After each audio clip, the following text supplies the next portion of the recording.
Nah, teman-teman, tolong buka di halaman 11.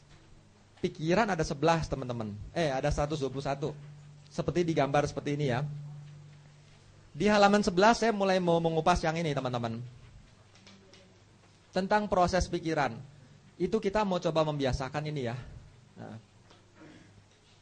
Ya.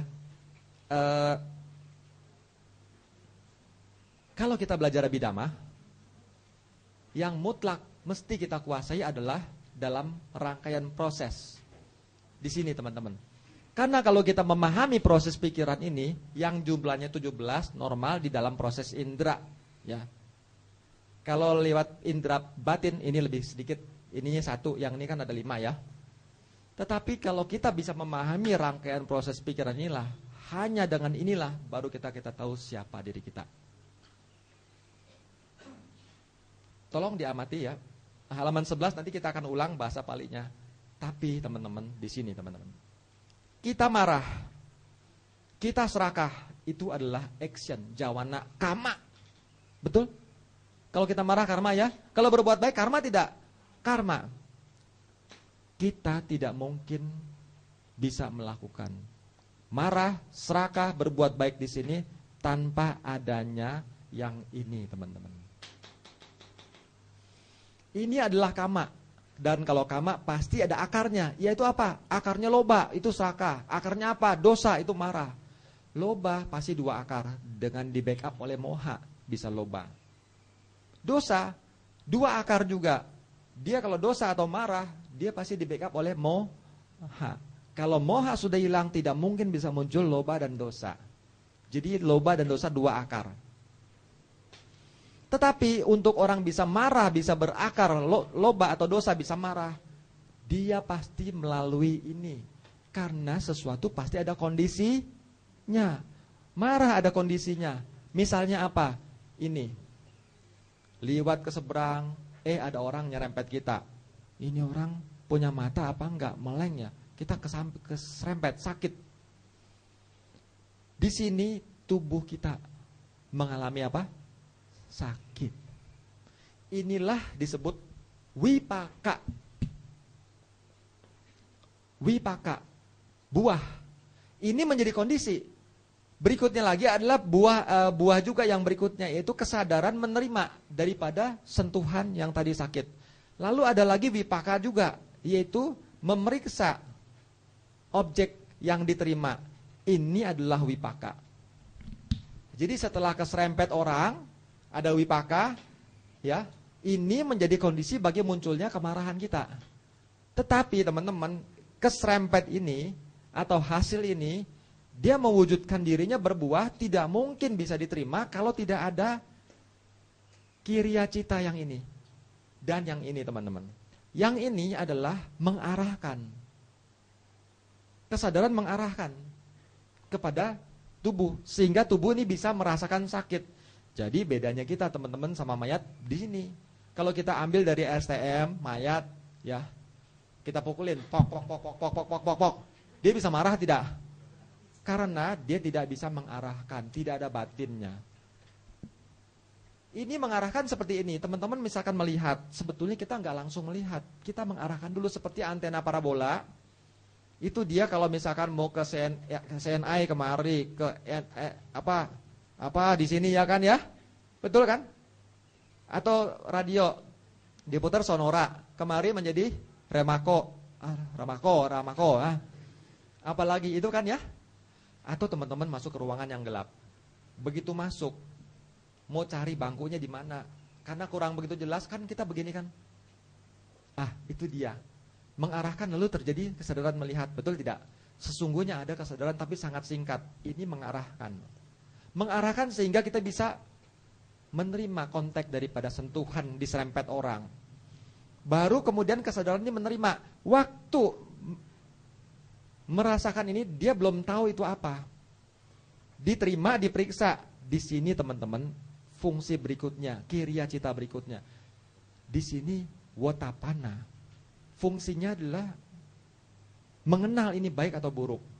Di sini bergabung dengan semua pengalaman kita, kecerdasan kita, pengetahuan kita. Kita suka dan tidak suka.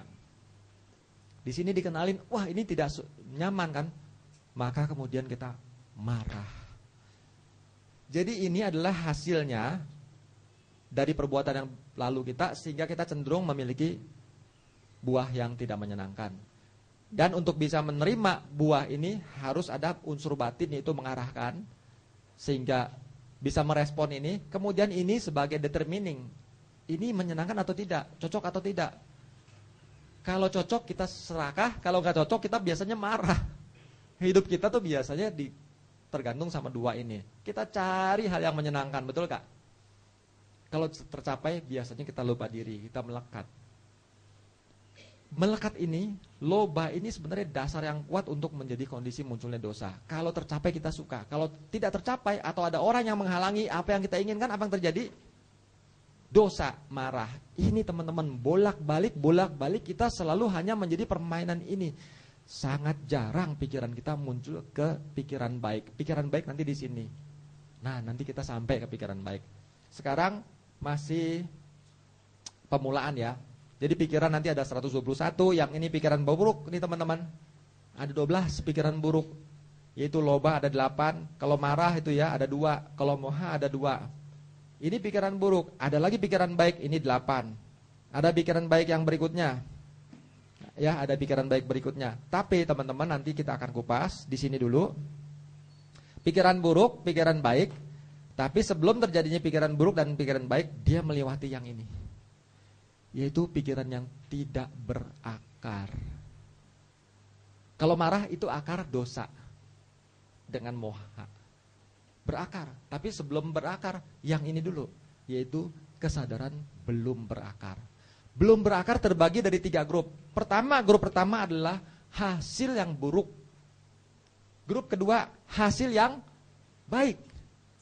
Artinya apa? Kalau kita banyak melakukan kejahatan, maka berbuahnya adalah banyak penderitaan. Melihat yang buruk, mendengar yang buruk, mencium bau busuk, mengecap rasa yang tidak enak, sentuhan tubuh yang sakit. Ini adalah buah daripada karma yang sudah kita lakukan sebelumnya. Nah, yang berikutnya ini adalah buah daripada kebaikan. Melihat yang indah, mendengar suara yang merdu, mendengar dhamma, mendengar musik yang indah, mencium bau yang aromanya yang bagus, mengecap rasa yang sesuai dengan selera. Caputwa, delicious, enak, nyami. Yang ini sentuhan, wow pakai AC, ada kipas angin sesuai dengan apa rasa nyaman ya itu. Kalau yang ini tidak nyaman atau digigit nyamuk. Nah ini adalah kesadaran menerima hasil, memeriksa hasilnya nih. Nah teman-teman, setiap hari mulai bangun tidur sampai nanti menjelang tidur, indera mata, indera telinga, mencium semua aktif, betul tidak? Aktif, dan dia mulai menerima objek. Objek itu bertubi-tubi, apakah itu yang buruk, yang baik, dari salah satu dari 5 indera. Melihat, mendengar, mencium, mengecap, dan sentuhan tubuh. Ini digigit nyamuk, pusing, sakit kepala, repetik, gatel, ini semua. Yang ini nyaman, yang ini mengecap rasa yang enak, yang ini mencium aroma yang baik, yang ini mendengar suara yang merdu, yang baik, ini melihat yang baik-baik. Tidak bisa dihindari. Setiap hari, setiap orang tidak akan sama, berbeda. Ini cenderung menerima yang buruk-buruk, ini cenderung menerima yang baik-baik. Dibilang begini, saya sudah beragama ini, sudah terima 100%. Tetapi kenapa ya saya masih kok begini terus? Yang itu berdoa terkabul, ini semua lancar. Apa yang menyebabkan? Agama boleh ada 100 atau 1000, tapi bekerjanya tetap sesuai dengan hukum karma. Apa yang ditanam, dia yang akan dipetik. Kenapa seseorang cenderung beruntung? Beruntung itu berbuah yang ini. Ini buah kebaikan, berarti hasil daripada kebaikan. Penyebabnya adalah yang ini teman-teman, perbuatan baik. Kita setiap saat menerima hal-hal yang buruk, cenderung menerima yang buruk. Mengapa? Karena kita sudah melakukan sebelumnya perbuatan yang buruk. Yaitu salah satu dari yang ini teman-teman. Ini pikiran buruk ada 12. Pelan-pelan kita masuk, saya masih menjelaskan yang utama aja dulu ya. Jadi setiap saat kita menerima hasil. Bisanya menerima hasil karena ada kesadaran mengarahkan. Lalu ada kesadaran memeriksa, memutuskan. Dan ini kita dengan belajar Dhamma, belajar ajaran Buddha, Samaditi itu merupakan ajaran yang terpenting yang diletakkan di urutan pertama. Karena dengan pengertian benar, begitu kita merespon ini semua, termasuk meditasi, badannya sakit. Tetapi dengan pengertian benar, kita memahami ini cuma fenomena yang alami. Dengan panya, maka responnya orang yang belum terlatih duduk meditasi, dia akan ngamuk di sini jengkel, tetapi orang yang memiliki pengertian benar diarahkan oleh gurunya untuk ini cuma semua fenomena, semua muncul untuk lenyap. Dia tahu, semua muncul dan lenyap. Dan ini muncul juga ada kondisinya, yaitu perbuatan buruk kita. Ya, dan kalau muncul hanya untuk berlalu. Sehingga kalau pengertian ini muncul, dia duduk meditasi sakit di sini tubuh, dia marah tidak? Pengertian benar yang membuat kita menjadi marah, tidak marah. Tapi tanpa pengertian benar, begitu ada objek yang menyenangkan di sini dialami, terkonsep, biasanya konsep aku muncul, maka kita cenderung loba. Begitu di sini hal yang tidak menyenangkan, sampai di sini pintu terakhir, determining, maka kemudian kita akan marah. Tetapi dengan pengertian benar, kita memahami, kita beruntung, ini adalah buah daripada kebaikan. Kita mengalami musibah, kita juga memahami, ini juga adalah buah dari perbuatan kita. Dengan demikian respon kita tidak lagi membuta. Kita mulai bergeser menjadi orang yang istimewa, orang yang luar biasa. Ini keistimewaan ajaran budaya. Dan juga teman-teman, dari sini juga selain kita bisa melihat ini adalah sebab, ini adalah akibat, tapi ini akibat dari sebab yang di sini. Nanti kita berbuat sebab di sini ya. Ini kan kama, akibatnya nanti akan di sini di rangkaian proses itu teman-teman. Sebab dan akibat terus bermunculan. Ya. Kita akan tahu mengapa kita pemarah, karena kita sudah melatih kemarahan di sini. Ya. Maka energinya tidak hilang, kita jadi pemarah. Dengan memahami proses pikiran kita mengerti mengapa kita pemarah. Ya. Contohnya begini teman-teman. Ada gak yang bilang, aduh saya ini putus asa loh. Saya nggak tahu kenapa kok saya orangnya selalu mau balas dendam. Jadi ada orang ya sampai nggak ngerti mengapa saya ini pembalas dendam. Ada nggak orang yang sebegitu teman-teman? Tahu nggak? Dimulai dari mana balas dendam itu dimulai? Abhidhamma mampu loh membuka. Orang membalas dendam itu bukan kebiasaan, bukannya mendadak jadi, bukan. Dimulai dari yang sederhana. Tweetek.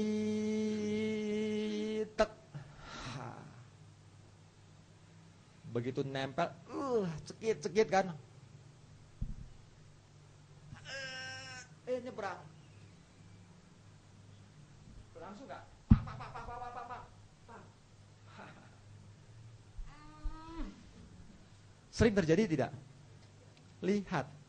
Kita disakiti kan, digigit nyamuk kan, diambil darah kita sedikit tapi gatal minta ampun ya.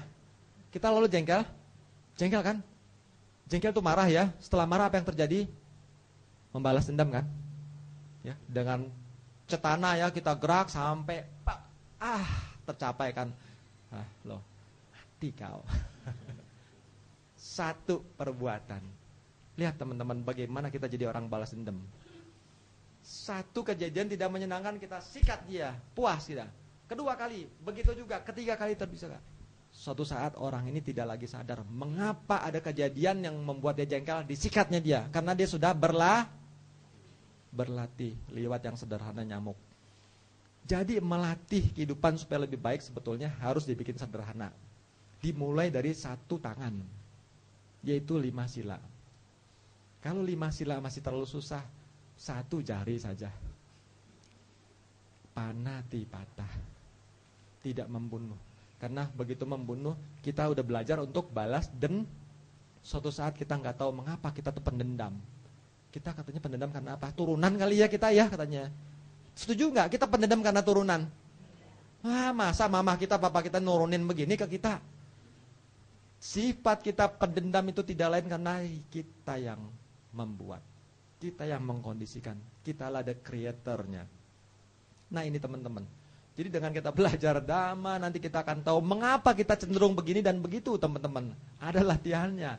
Jadi kita pun bisa menjadi orang yang bahagia kalau kita terus melatih hal-hal yang baik nanti. Ya. Kita mengetahui kebiasaan kita, kita juga bisa melihat siapa diri kita. Kalau kita selalu banyak penderitaan, oh ini karena dulu kita adalah orang yang kurang berbuat baik, banyak berbuat jahat. Kalau kita lihat kita beruntung atau tetangga kita beruntung, oh ini karena kita dulu melakukan banyak berdana, memaafkan orang, ya kan, belajar dhamma, ini membuat hidupnya berbuahnya banyak keberuntungan. Jadi kalau kita mau tahu mengapa kita sengsara, mengapa kita menderita, lewat kejadian sehari-hari ini kita bisa lacak siapa dulu. Dan teman-teman, yang penting adalah kalau kita bisa memahami ini proses pikiran, kita tahu sekarang kita berbuat apa, menerima apa, berpikirnya apa.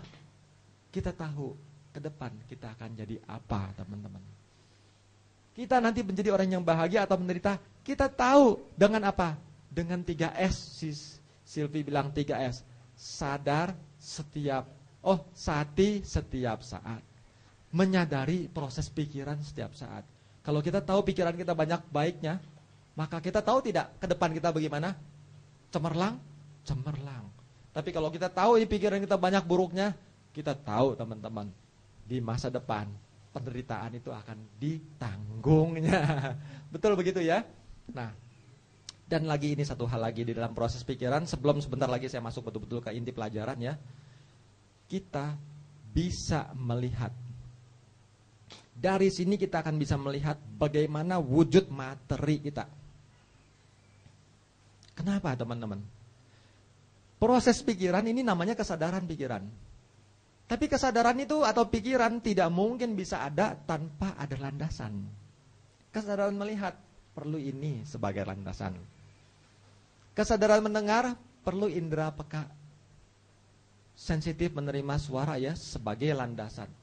Berpikir perlu gak landasan? Perlu. Di mana landasannya? Ada yang tahu?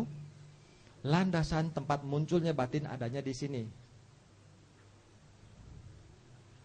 Di dekat jantung, di tempat darah murni pertama diproduksi, di situ ada beribu-ribu materi yang sangat cemerlang yang disebut heart base bahasa Inggris. Di dalam bahasa Pali, hadayawatu. Ini tempat munculnya kesadaran. Tanpa ada hadayawatu tidak bisa muncul kesadaran. Rumahnya di sini. Itu letaknya di sekitar jantung. Di dalam darah murni yang pertama dihasilkan.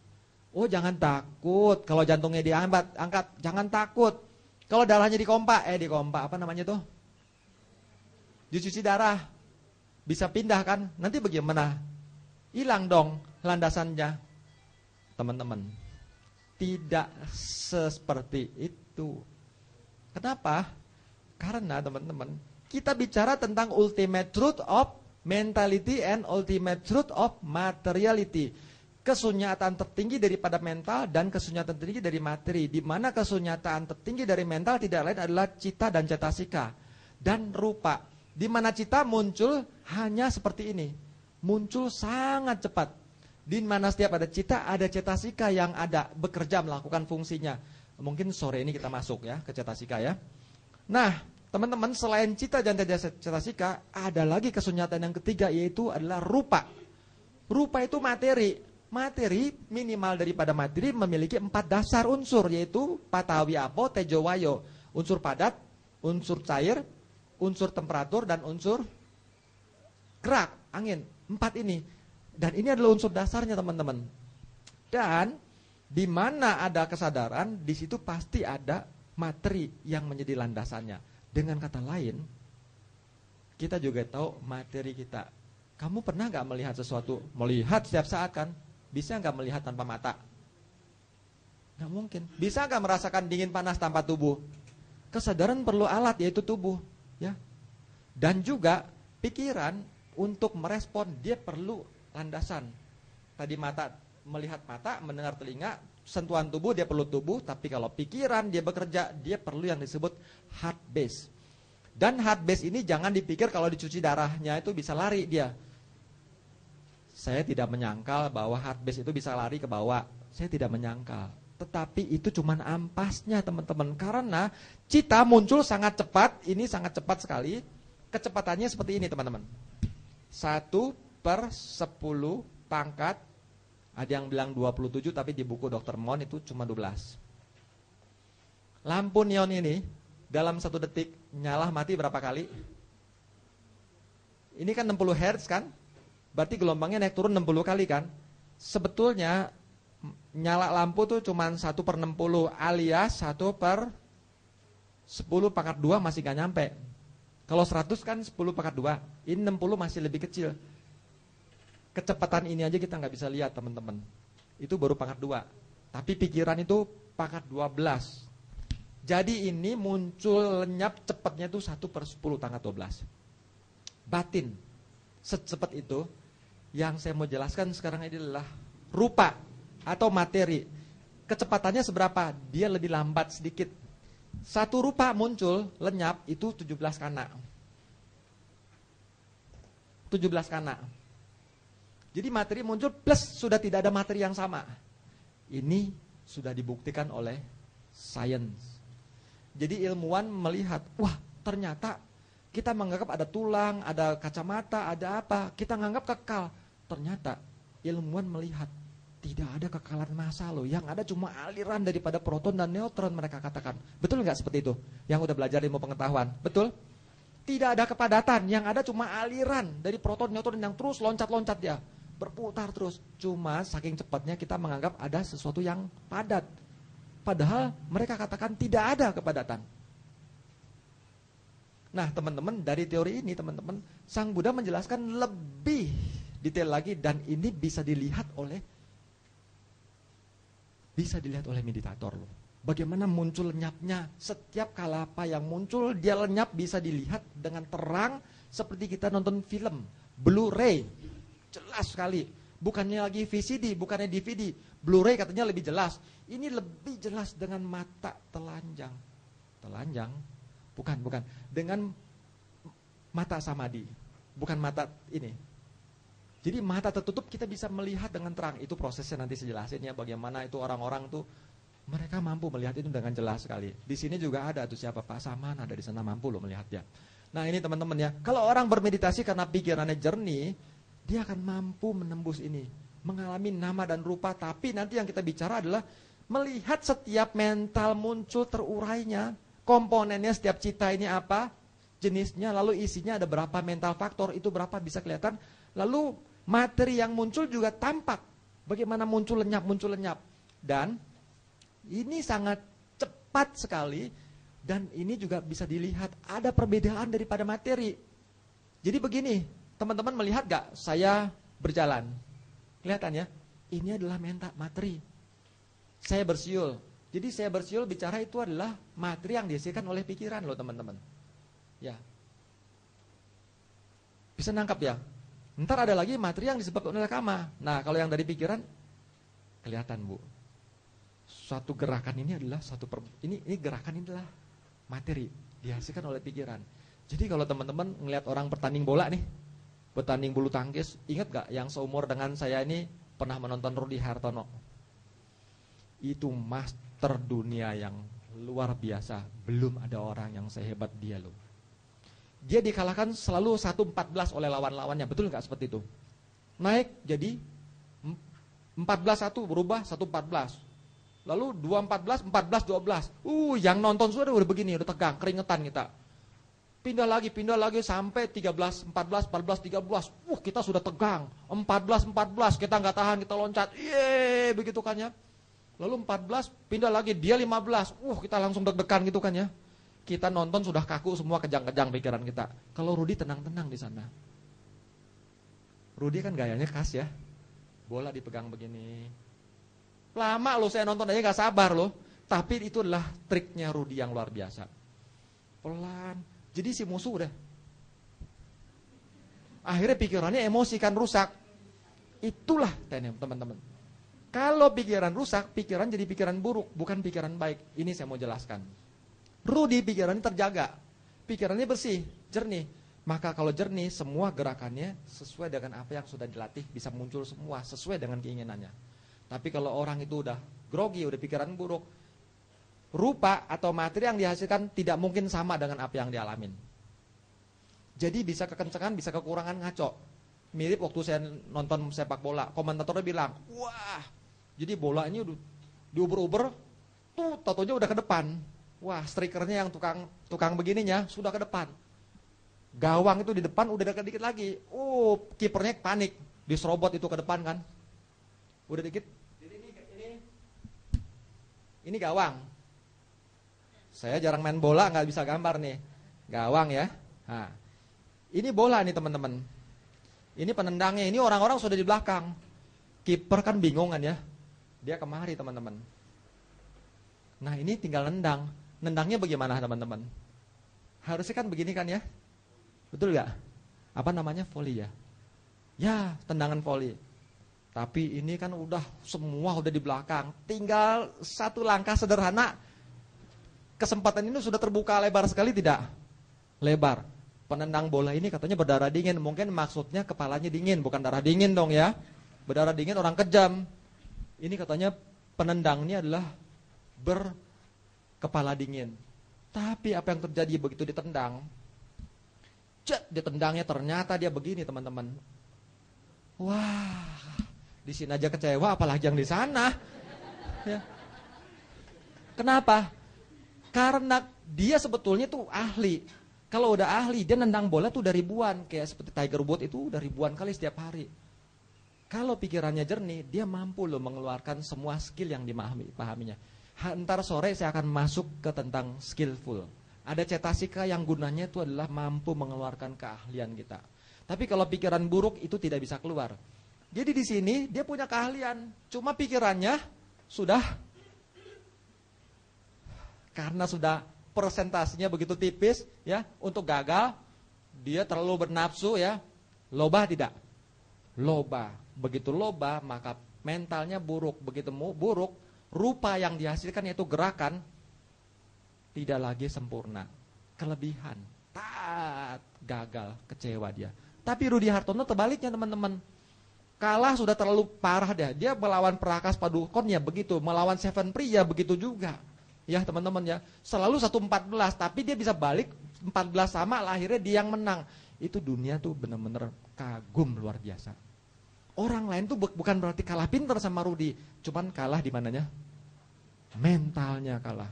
Rudi 11 dia udah nggak cemas lagi, dia tenang sehingga dia mampu mengeluarkan dia punya kemahirannya. Musuhnya udah lebih unggul, triknya lebih bagus, tenaga lebih bagus, tapi mentalnya udah nafsu kan ya. Ya sudah, begitu pikirannya kacau, semua keahliannya tidak muncul.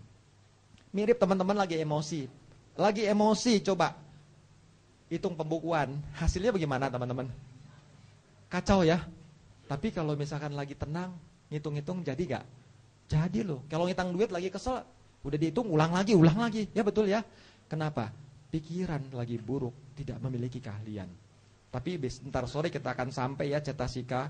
Di mana ada pikiran baik, ada salah satu cetasika yang melakukan tugasnya. Jadi teman-teman nanti sore kita akan belajar cetasika.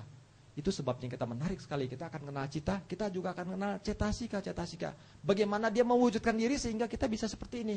Kita akan tahu mengapa kita begini, mengapa kita begitu. Luar biasa gak teman-teman belajar ajaran Buddha? Belajar Abhidhamma luar biasa tidak teman-teman? Tepuk tangan dong. Kita beruntung hari ini belajar sedemikian teliti sekali sehingga kita tahu nanti ya seperti ini. Nah, di sini teman-teman, begitu ada cita termasuk yang ini kan cita. Cita ini menghasilkan materi loh. Ini tidur nyenyak loh. Menghasilkan materi. Oleh karena itu kalau orang tidur nyenyak, kenapa lebih mudah penyakit sembuh? Betul? Karena tidur nyenyak adalah kesadaran dan di situ juga disebutnya setiap cita menghasilkan cita jarupa. Tapi begitu siang, itu sebabnya kita bangun kalau udah mikir ini itu pilek muncul ya. Tapi kalau tidur hilang, kenapa? Karena lagi tidur, pikiran kita kembali ke basic kita yang membuat kita lahir jadi manusia. Setiap orang bisa jadi manusia gini karena dia melakukan perbuatan baik dalam kehidupan terakhirnya sebelumnya. Jadi maksudnya gini, dalam kehidupan lalu berbuat baik, tapi sebelum meninggal, pikiran terakhir itu muncul semua kenangannya, yang kebaikannya. Ya, itu jadi objek, dan objek itu muncul di sini teman-teman. Jadi kalau orang lagi tidur lelap, wajahnya kan ada yang seperti tersenyum, betul nggak? Kayaknya tersenyum, tidurnya bagus sekali, karena dia terkenang akan objeknya yang membuat dia lahir. Perbuatan terakhir dulu kehidupan sebelum jadi orang ini, berbuat baik dengan gembira, maka sekarang pun dia tertidur lelap bagaikan tersenyum. Karena pikirannya nanti yang ini. Somana saha gatang, nyana sampai utang, asang karikang. Jadi dia tertidur dengan objeknya adalah objek lalu yang gembira. Sehingga pikirannya, pikiran baik, materi yang dihasilkan adalah materi yang baik. Tapi begitu udah membangun, banyak pikiran, gelisah dan lain-lain, itu yang merusak teman-teman. Nah, jadi besok yang akan saya jelaskan tentang teori kedokteran, tapi yang dokter tidak tahu teman-teman. Jadi kalau ada yang dokter di sini, jangan marah ya. Besok kita akan kupas yang dokter tidak tahu, tapi kita tahu. Besok. Karena apa? Besok pelajaran tentang rupa, itu sudah dalam. Kita harus kuasai dulu cita ada 121. Lalu cetasika tuh ya, kita kuasai dulu. Nah, kalau dua ini kita kuasai, kita lalu tahu rupa. Seperti sekarang saya mau start, cuman gambarannya dulu ya. Di sini menghasilkan rupa, disebut cita jarupa. Yang di sini tidak bisa, yang ini bisa, yang ini bisa, ini bisa, ini bisa. Ini terlalu lemah untuk menghasilkan rupa. Tapi di sini teman-teman kuat sekali. Kuat sekali menghasilkan rupa. Kalau marah itu rupanya yang jelek yang membuat kita pusing, migrain. Tapi kalau kita meditasi, ini bahkan kanker aja sembuh teman-teman. Pernah dengar orang sembuh karena meditasi? Pernah ya? Kenapa? Cita yang baik mengkondisikan materi yang baik. Ini disebut cita jarupa. Tapi ada lagi yang di luar genggaman kita. Cita bisa kita kontrol. Maksudnya kalau kita kondisikan pikiran baik, dia bisa cenderung dominan kan. Tapi yang satu tidak bisa dikontrol. Karena dia sudah lewat. Yaitu apa? Kama. Disebut kama jarupa. Ini yang membuat mata kita lagi melek, lagi biasa bisa buta mendadak. Telinga lagi jalan, lagi hidup seperti ini ya, bisa tuli mendadak. Saya punya teman seperti itu. Pelan-pelan akhirnya dia sampai sekarang tuli total. Kenapa? Itu matang karmanya. Atau ya dari kecil sudah buta. Itu karma. Jadi kama disebut menghasilkan materi, disebutnya kama jarupa. Rupa yang dihasilkan oleh kama. Ini yang membuat kita mengapa hidung kita panjang, ada yang pendek, ada yang matanya bulat, ada yang matanya lurus gitu kan ya. Ada yang tinggi, ada yang pendek, ada yang begini, ada yang cuma separoh, cuma begini doang. Itu sih karena makannya nggak teratur ya, bukannya. Tapi maksudnya ada yang indah dan ada yang tidak indah. Mengapa ini terjadi? Ada yang jadi lelaki, ada yang jadi bencong. Ada yang jadi perempuan, bencong juga bisa ya, maksudnya gitu ya, terima kasih. Nah, cuman seperti ini teman-teman. Menjadi lelaki, menjadi perempuan, matanya bagus, indah, wajahnya rupawan, wajahnya enggak rupawan. Ini adalah kama jarupa. Orang itu sehat, orang itu gampang sakit, banyak penyakit. Itu adalah kama jarupa. Nah, kama jarupa ini yang lebih sulit dikontrol karena dia sudah lewat. Karena itu teman-teman ya, kalau ada lagi rupa yang berikutnya adalah utu jarupa, temperatur mempengaruhi. Satu lagi terakhir adalah ahara jarupa. Ahara itu adalah nutrisi. Jadi orang boleh makan nutrisi yang baik, termasuk nutrisi yang dapat dari injeksi obat-obat dokter. Kenapa sakitnya nggak sembuh-sembuh? Karena rupa itu dipengaruhi oleh 4 hal. Obat-obatan, makanan hanya 1 hal, yang keempat ahara jarupa. Ada temperatur. Oke, temperaturnya oke, sesuai, bisa diatur. Pikirannya lebih susah diatur, betul kan? Ya, pikirannya kalau masih marah, emosi, tubuhnya sehat apa sakit? Sakit. Obat hanya menyobalkan si fisik, tapi penyebab fisik sakit dan tidak sakit ternyata sangat ditentukan oleh cita. Sehingga ilmuwan sekarang, kedokteran mengatakan 90% penyakit datang dari pikiran, disebut psikosomatis. Coba bayangkan. Mereka hanya bisa menduga seperti ini, tetapi ajaran Buddha mampu membedah secara teliti loh teman-teman. Tapi kalau misalkan kita sudah pikirannya baik, udah meditasi, udah belajar dhamma ya, makanannya juga yang wah, apa namanya itu ya, capok. Temperaturnya juga bagus. Kenapa kok masih sakit-sakitan juga? Jawabannya karena ada hal lain yaitu kama. Kama jarupa. Tetapi teman-teman, kita nggak usah pasrah. Terima, oh kamaku seperti itu. Ajaran Buddha tuh tidak mengenal yang namanya nasib. Tapi hidup itu adalah perubahan. Betul tidak? Berarti kalau hidup perubahan, hidup juga adalah pilihan. Dan hidup juga adalah, karena ada perubahan itu, kesempatan. Jadi, kalau memang orang boleh bilang kuamnya, itu kuamnya bukan urusan sepele loh. Itu ilmu ada karena dia punya dasar. Saya nggak berani bilang percaya 100%, tapi saya juga nggak bilang nggak percaya. Karena saya pernah diramal 4-4-nya kena 100%, kan bingung. Saya bukan orang yang percaya gini, tapi ramalan saya sudah 3 kena. Yang satu lagi sudah dikit lagi kena nih. Bener ini, bener. Saya bukan orang begitu, tapi kan papa saya namanya orang dari Chinese ya. Kan suka gitu, dibikin pace segala macam, kita ngobrol, dibawa. Dia ngomong begini, wah saya sempat emosi gini-gini karena dia ramal begini yang nggak menyenangkan. Kenyataan, kedua kenyataan, ketiga kenyataan. Tapi begini teman-teman, saya nggak mau membedah begitu karena saya baca di bawah, jangan percaya ramalan. Ntar saya salah kalau bilang percaya ramalan. Saya nggak bilang percaya atau tidak percaya. Semua itu ada karena satu, ada ilmu yang punya dasarnya. Dan kalau dia tidak punya khasiat, nggak mungkin bertahan sampai sekarang. Tapi kita jangan bergantung, itu intinya. Dibilang jelek kita stres, jadi betul-betul terbukti lebih cepat lagi. Sampainya betul nggak? Kalau dibilang baik kita lupa diri nggak menjalankan, jadi nggak kenyataan. Tidak juga. Jadi intinya apapun itu ya, whatever deh itu ramalan ya. Tapi apapun yang sudah ditetapkan begini, itu kan rumusnya kalau dengan catatan semua berjalan sama terus sehingga hasilnya seperti sesuai dengan ramalan. Tapi kalau ini dirubah, ramalan jadi berubah tidak? Berubah. Oke, orang bisa bilang saya bakal seseorang bakal meninggal 7 hari. Ada loh kasusnya kan di dalam suta ya. 7 hari lagi akan meninggal dia. Peramal lihat, ini pembantu nih, auranya sudah gelap sekali. Dilihat, 7 hari lagi meninggal. Dibilang, bos, pembantu kamu ini 7 hari lagi meninggal. Si bos mana mau punya pembantu mati di rumahnya, ya kan? Ya kan? Susah kan? Kan ngeri pembawanya kan? Kita nanti akan bahas juga mati. Kita paling takut tuh kupas mati. Tapi kita di sini nggak ada yang takut.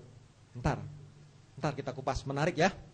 Nah pembantu ini teman-teman ya, bos ini nggak mau kan rumahnya ada orang mati ya, disuruh pulang. Pembantunya baru belum lama pulang kampung, mau nggak disuruh pulang lagi? Enggak bos lah, si bos gimana orang baru pulang kampung? Enggak, kamu pulang kampung ini. Coba tengok orang tuanya. Enggak bos, gini. Akhirnya si bos juga gelisah. Udah gini, dikasih tugas. Kamu pulang, ini uang. Ya si bos, namanya perintah dia nggak bisa lawan ya. Dia pulang. Tapi teman-teman dalam perjalanan namanya juga orang pembantu, orang susah. Rumahnya pasti kan terpencil jauh di sana kan. Dia pulang ke desa, lewatin naik gunung, turun gunung, lewatin jurang. Dia ketemu ada perempuan nangis. Sedih dia nangis. Di bawah tuh jurang. Waduh, bu jangan di situ. Kenapa? Dia ceritakan. Ternyata perempuan ini mau bunuh diri teman-teman. Dia cerita, sudah 3 hari anaknya tidak makan. Sudah berapa minggu anaknya sakit. Dia punya anak 2 sakit semua dan udah gak makan. Dia bilang, kalau saya bertahan hidup, saya tinggal besok atau ntar sore ngeliat satu anak saya mati, lusa juga saya lihat anak saya lagi mati. Karena gak makan dan sakit, gak ada biaya untuk obat. Jadi pada saya melihat satu persatu anak yang disayangi itu mati, dia gak tahan, lebih baik saya bunuh diri. Ibu ini langsung tersentuh hatinya. Ibu gak usah khawatir, dia kan punya uang banyak kan ya, dikasih uangnya. Bisa beli obat, bisa beli makanan. Ibu ini jadi mati tidak?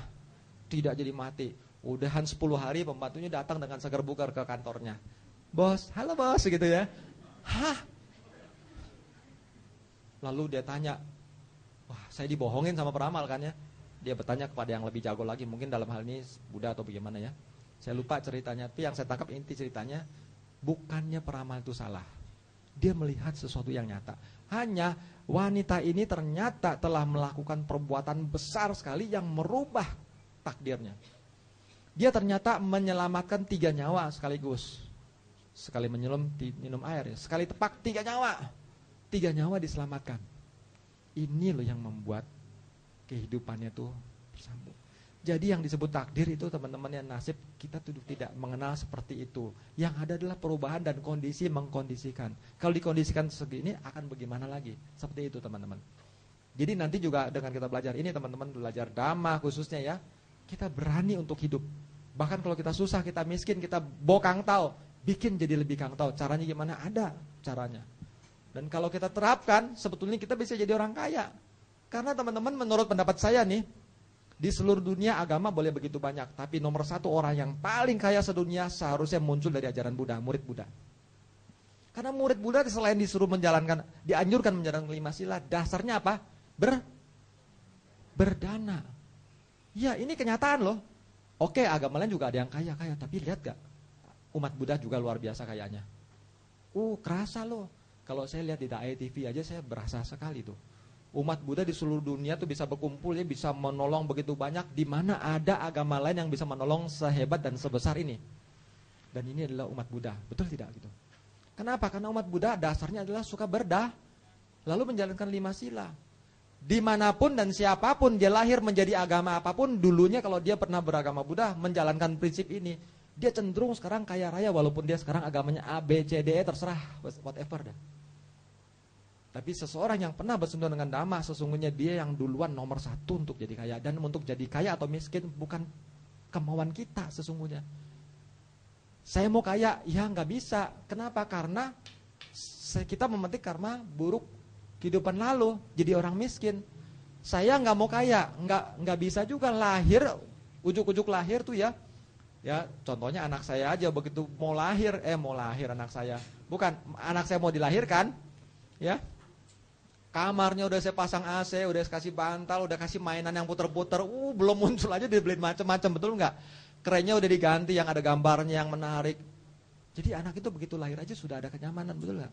Tapi di luar sana ya, belum lahir itu ya, begitu lahir rumahnya besar, ada kolam renangnya, babysitternya ada 2, ruangannya pun ya kamar mandinya lebih besar dari kamar tidur saya, ya kan ada yang seperti itu kan? Naik mobil juga bukan Mercy lagi, tapi yang lebih di atas lagi. Dia nggak mau kaya mana bisa. Dia nggak bisa hindar karena kekayaan itu ya adalah hasil teman-teman. Kita mau kaya, tapi kenapa orang banyak mau kaya nggak bisa kaya? Dia miskin. Karena dia sedang memetik. Tapi hidup itu bukannya ilmu pasti. Sekalipun dia hidup sekarang sebagai orang miskin, tetapi dia mempelajari sebab dan akibat. Ya ingat ya, kita kalau mau kaya harusnya belajar apa yang menjadi kondisi buat orang itu jadi kaya. Orang kaya pasti punya keterampilan, betul nggak? Kerja keras, sanggup menahan semua problem, tidak menyalahkan orang lain tapi memikul semua ke dalam dirinya sendiri. Betul tidak seperti itu? Ini kan yang, dan punya keterampilan. Ini bukan syarat untuk jadi orang kaya. Jadi kalau kita mau tanya, mau jadi orang kaya, jangan mencuri harta orang kaya. Tetapi kita tanya, kita deketin orang kaya, mengapa kamu bisa seperti ini? Dia akan cerita, caranya begini. Kalau kita ikuti, pelajari, jadi kondisi nggak bagi kita untuk bisa seperti itu? Bisa. Kalau mau jadi orang kaya, kita harus belajar dengan orang itu. Kalau kita mau jadi orang yang ngerti dhamma, abhidhamma, belajar dengan Inge, Silvi, sama saya yang gitu. Kalau kita mau jadi ahli mabok-mabokan, ya kita belajar sama mereka, betul kan? Kita mau jadi orang ngebut, kita belum bisa nih ya. Belajar dengan mereka, kita jadi tukang ngebut. Betul nggak? Kita mau jadi apa ya, belajar dengan ahlinya. Dengan begitu kita terkondisi tidak? Kondisi.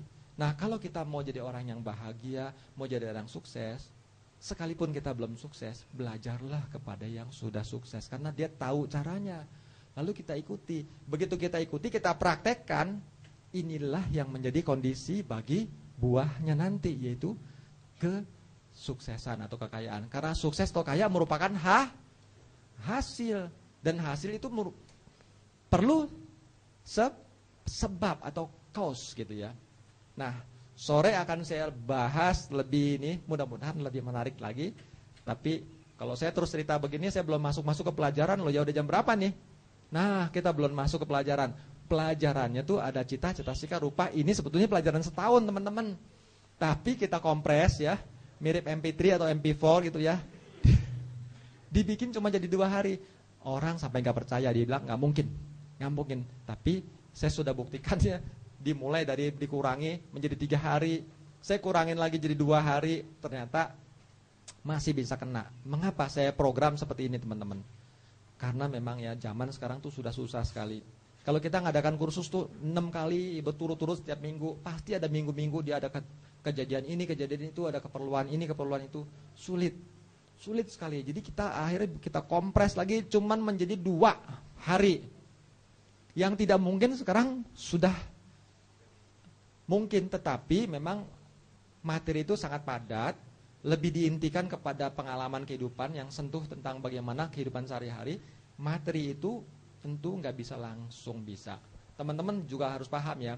Saya menggaransi teman-teman untuk paham abidama dengan baik, tapi kalau syaratnya terpenuhi. Mau jadi master, objektifnya apa? Mau ngerti abidama, itu jadi master dari objektif, kita harus rela menjadi slave, pelayan. Kita di rumah ikuti instruksi, belajar. Waktu di sini mengulang, ingat ya. Kita akan mengulang kalimat, kalau kita diam nggak ngulang itu pasti akan kalah cepat dengan yang mengulang, dengan bicara cepat. Terus kalau selalu menjaga dengan penuh perhatian itu juga akan lebih cepat lagi. Teman-teman nggak akan kalah dengan orang-orang yang belajar 1 tahun, 2 tahun atau 3 tahun di luar.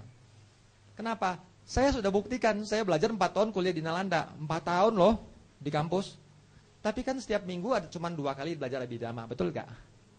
Di rumah kita nggak belajar, di kelas belajar cuma beberapa jam.